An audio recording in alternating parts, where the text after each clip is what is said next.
If in your understanding, there was no right now, yesterday, and tomorrow, okay, whatever is going on with you begins and begins and ends continuously.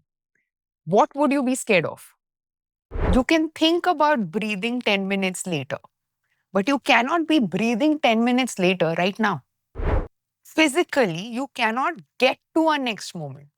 The next moment comes to you. Hello, and welcome to Whose Race Are You Running? My name is Sia, and I'm here to talk about you.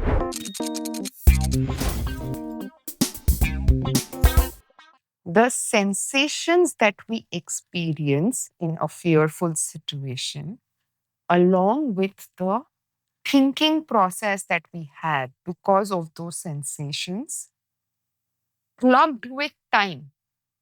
What will happen next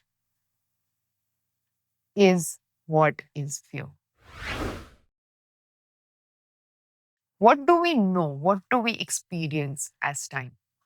Rotation and revolution of planet Earth, right? Sunrise, sunset. Is there anything else that we know as time? What is the actual experience? Ever just try and see. I know nobody really thinks like this, but since we're bringing it up, try and see. What is the actual thing behind the word time that you experience? In the way we know it, in the way we all understand it, time is a system of thought, right? We human minds have created a system, okay, in which we have called from this period, whatever, BC, AD, from there on, year 1, 2, 3, 2026. Okay. We have created a system based on our experience of sunrise, sunset, the understanding of the rotation and revolution of Earth as 12 o'clock, 2 o'clock, 3 o'clock, 7 o'clock, etc. Existentially, is there any other experience of time? Ah, yes, of course, there is age. You were a kid at one point of time. We are like this now, maturing, growing, aging, and then we will be like something else few years later, whatever, few more revolutions of Earth later. There's the experience of aging, things growing, all of that. Now, work with me here. Keep the physical aspect of it aside, your body growing stages, keep it aside. Internally, inwardly, what is time? Is there anything that you can put a finger on? The thing is in the words.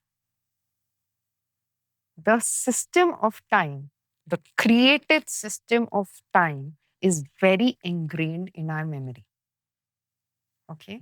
And the problem is we have also split it into now, before, and after. Yesterday, today, tomorrow. That's a system of thought internally, inwardly.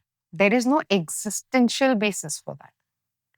Now, why this is important to at least see if we can get a basic exploration of this is because the sensations that we experience in a fearful situation, along with the thinking process that we had because of those sensations, plugged with time. What will happen next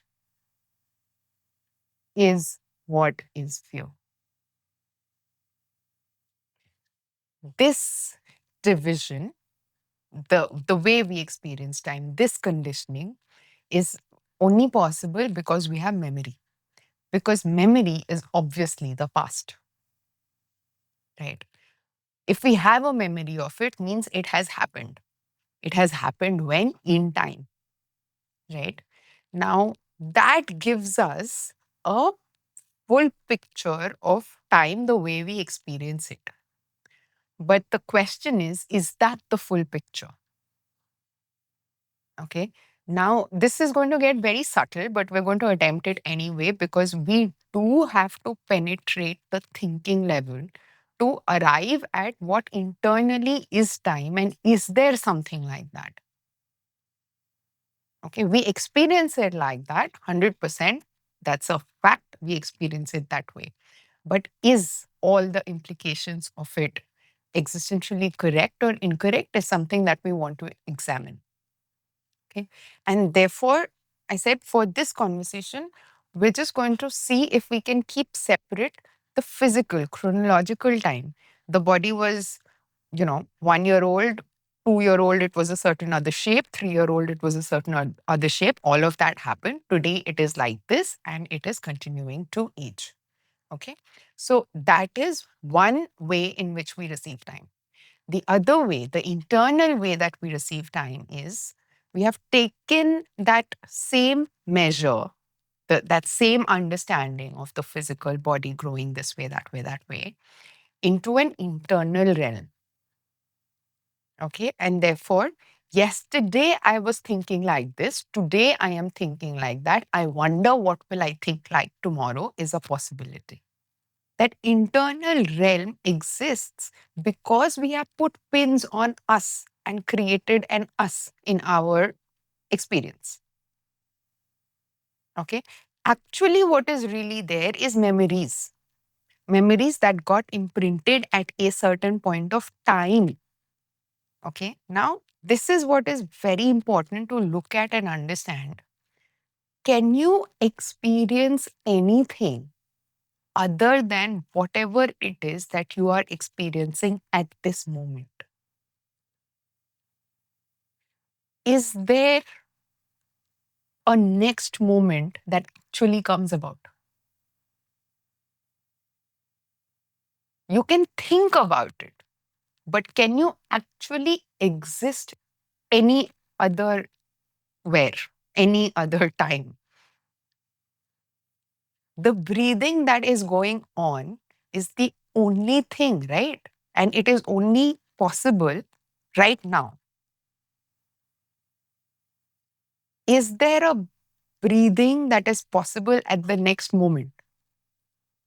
It's it's very, very subtle, but if you get it, it will really unpack like a whole um whatever the whole matrix of how we experience life.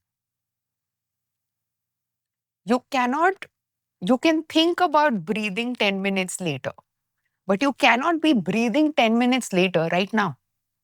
And what your breathing will be 10 minutes later, there is no way for you to know. You will just be breathing, 10 minutes would have gone by in your experience.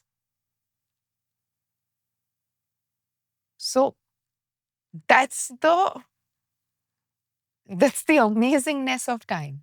Inwardly, mentally, there is no such thing. There is only right now. And it is the right now that is in continuity, which is actually also not in continuity. But since we're just beginning over here, since we're just trying to understand, let's take that for now.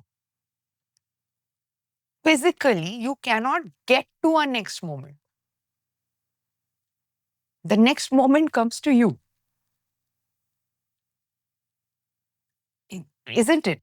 So, unfortunately, because of the conditioning of time or the way we understand time or the way we experience time with the human, mind conditioning, what happens is it gives us a very intricate structure called next moment, called tomorrow.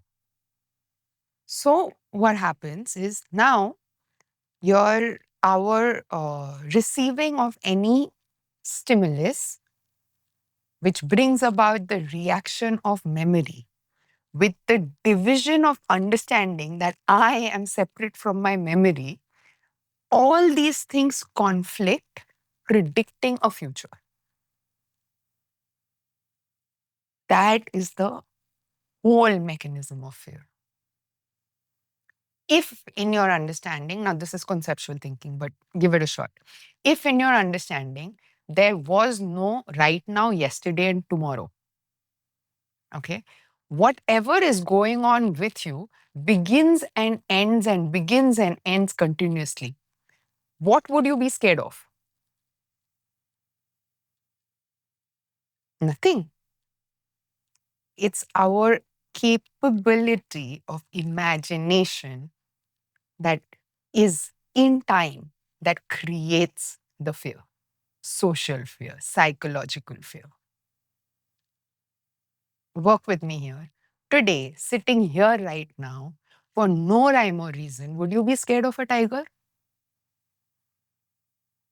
But maybe you have had situations in the past where a tiger has attacked you. Even with that memory, would you be scared of a tiger?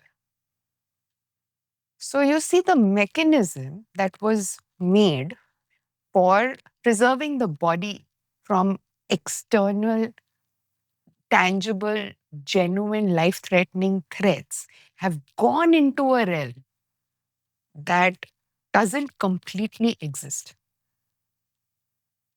factually. And that is what is creating fear. That is what is uncertainty.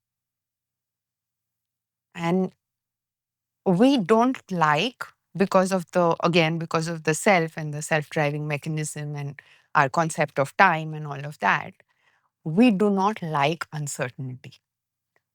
We all know it intellectually that life is uncertain. And yet, all our actions are an attempt to make something certain out of it. Why? We work so hard on trying to make it certain, but we never go beyond that and question if that is even a possibility. And that's the reason why we don't embrace uncertainty. Again, like we speak about multiple times, there is, in fact, really no way for me to right now know whether in the next 2 minutes an earthquake will hit this office and we will all go down to the ground floor from the 16th floor. There is actually no way for me to know. No way for any of us to know. If you're listening to me or if you're watching this podcast at whatever point of time in your life, there is no way for you to know that 5 minutes after that, whether there is going to be a tsunami in Taiwan or not. But for whatever reason, we believe that nothing like that is going to happen. And here comes the next beautiful thing called belief. Every time you do not accept the fact of your reality is when you create a belief. There is absolutely no factual basis to belief. It's a projection of the experience and the knowledge of the past.